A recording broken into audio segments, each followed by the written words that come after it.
All right, good morning. It is Thursday, April 2nd. We are in another session of Mississippi Teaches from Home, and I'm a little raspy this morning, but I'm here and ready to go. So I wanted to touch base with you about what we've been talking about for the last couple of days with the 13 colonies.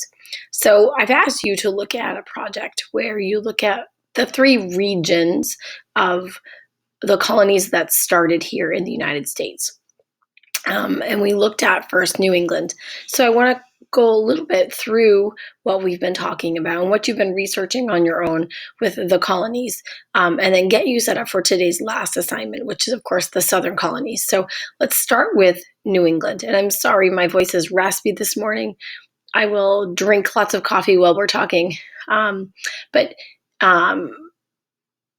before I get started, just a quick, reminder that these videos are not for me. I love to hear myself talk, I do, but at the same time, I know all this and I don't need to do these videos.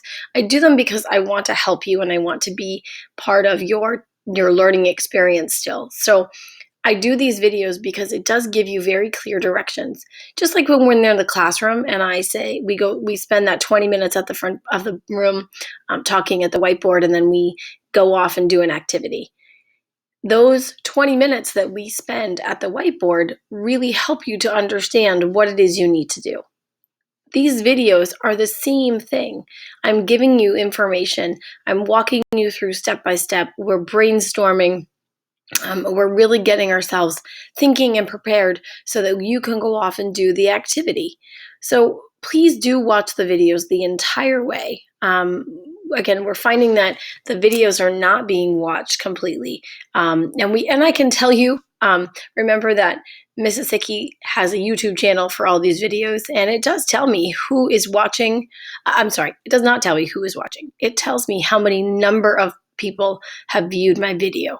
So when I see that only 2 or 3 people are watching a video, and I know I have 65 students, it's telling me that certainly not many people are taking the time to watch the video the entire way to get all the information and get ready for the day. So for today, you are going to do the Southern colonies, and I will post that presentation along with the links to Mr. Nussbaum and any other useful links that are out there for you to complete the task that is to be submitted by the end of the day today. Make sure that all 3 are done.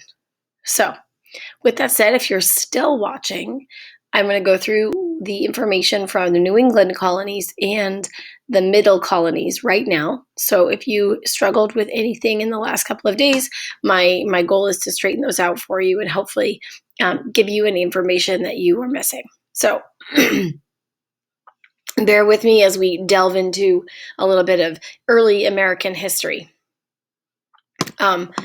So we talked about the fact that there are a lot of countries that are vying for this new land. They are hearing that there's riches and gold, and of course the kings are looking for more property, more land to rule over, and as well as those people who are looking to spread the word of God.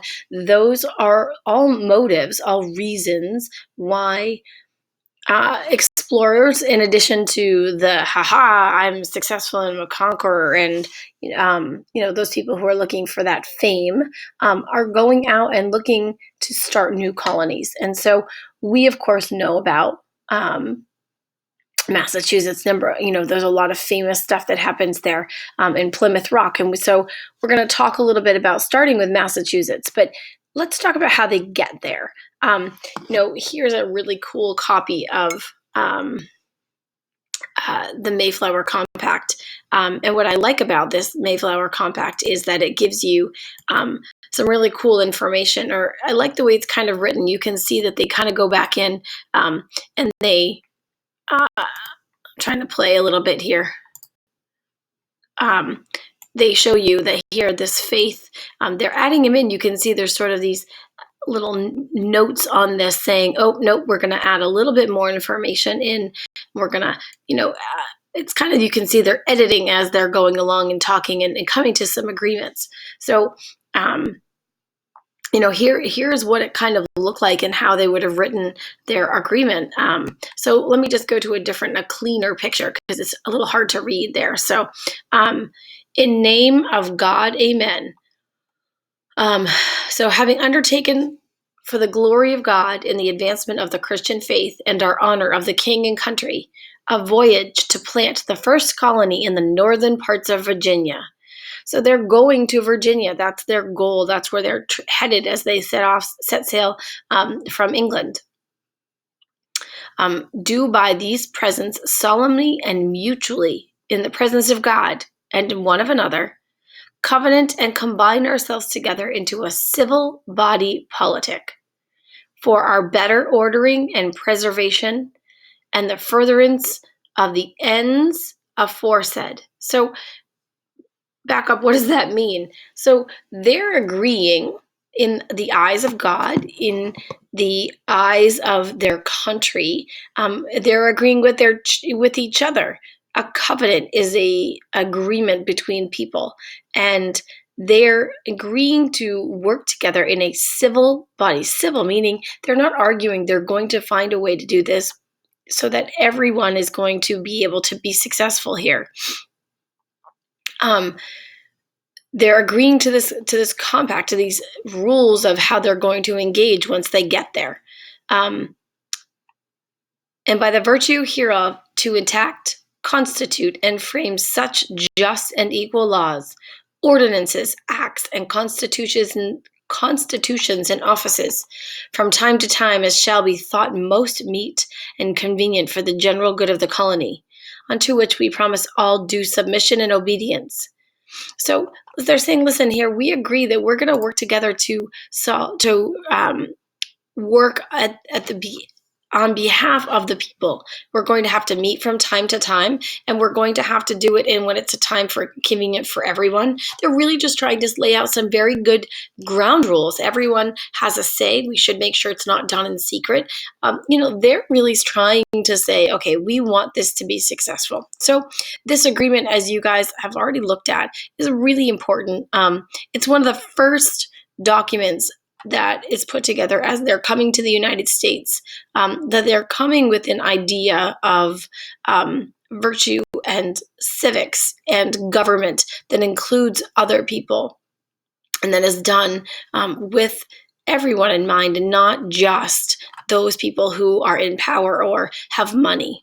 So as we look into the New England, they obviously they get off course as technology was getting better, and they had better directions, compasses, and things that they were using. They certainly weren't perfected at the time, and they get off course, and they don't end in Virginia. They actually end up in Massachusetts, and Massachusetts is very different than where Virginia is. So, we're talking way up here versus down here. And it becomes a bit of a surprise for them because, New England turns out to be very cold. We know what it's like here in New England with the weather. We know that the winters can be brutal, right? That blowing snow and the wind, lots of snow at times. They weren't getting people to plow them out. But also the summers are pretty mild. We don't have extreme temperatures. We do have warmer summers compared to what our winters feel like. But certainly 75, 80 degrees, 85 degrees is not something that I would say is in a climate range is so high that we would say we have a hot summer. Our terrain, what our ground looks like. We don't have the best land for farming. As you are close to the ocean, it's very rocky and flat. But as you get further up, certainly here in New Hampshire, we have, the White Mountains and the Appalachian mountains that end here. New England certainly doesn't have this sort of large, vast area of good farming land. So they find it a little bit difficult to think about how they're going to make a life. But certainly they're on the ocean, and that's the one thing that becomes really important to them. They are been in a boat, they know how to sail, they know how to fish. So they find different fish and different cod becomes a really big one. Cod is a fish that's not necessarily available, and so or it becomes readily available here. They find that off the coast of New England, it's very easy to catch. There's an abundance of them, and so they become very skilled fishermen, and that becomes a big part of their economy. They're catching and they're selling, and they become so those people that are staying, some become farmers, but certainly there's certainly some need for people to be growing food, but the amount of people who are becoming fishermen certainly outweigh that. And we know that religion becomes a huge part of why they came here, and becomes a big part of those early settlers, and how they run their government and how they live their life here in their early colonies.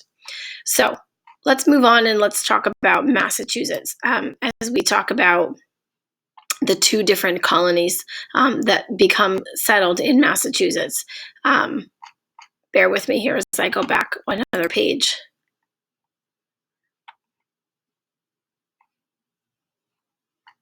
Sometimes it's funny. I've had some of you say to me, Mrs. Hickey, what's wrong, when I've been doing my work and thinking. And I find it funny because I can see myself in the corner here and can see that I do look like something's wrong when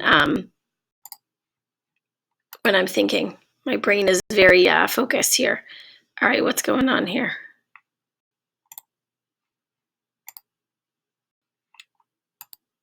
Ooh, I'm making pretty pictures here. Oh, I know. Okay, and we're back. Massachusetts. So Massachusetts, as we know, have two colonies, the Massachusetts Bay Colony and the Plymouth Colony. So the Plymouth Colony was founded in 1620. So in 1620, pilgrims come from England, and they form what's now known as the Plymouth Colony. And they are the group that writes the Mayflower Compact as they're coming over.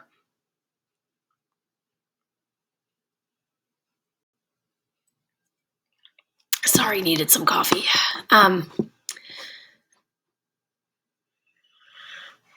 Massachusetts, the Plymouth Colony really struggle. They come late in the year. When they set sail, they don't get here until later in the year, and the weather is not good. They actually end up relying on the Wampanoag Indians, who end up, in the beginning, end up trying to help these people settle and survive. So they become reliant on these Native Americans that are giving them some good advice on how to grow their crops and how to survive in the first few years. And certainly we know that story of the Native Americans and the Pilgrims starting that first Thanksgiving tradition in 1620, although it probably looked very different than the way we do it now. Sorry, my alarm is telling me to wake up.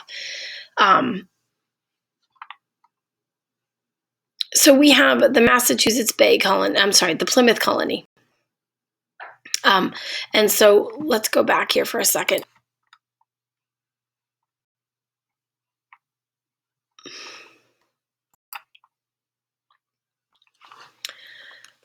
So why does Plymouth why do they go?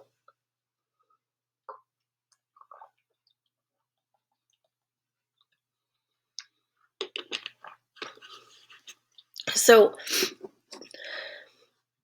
destination was Virginia.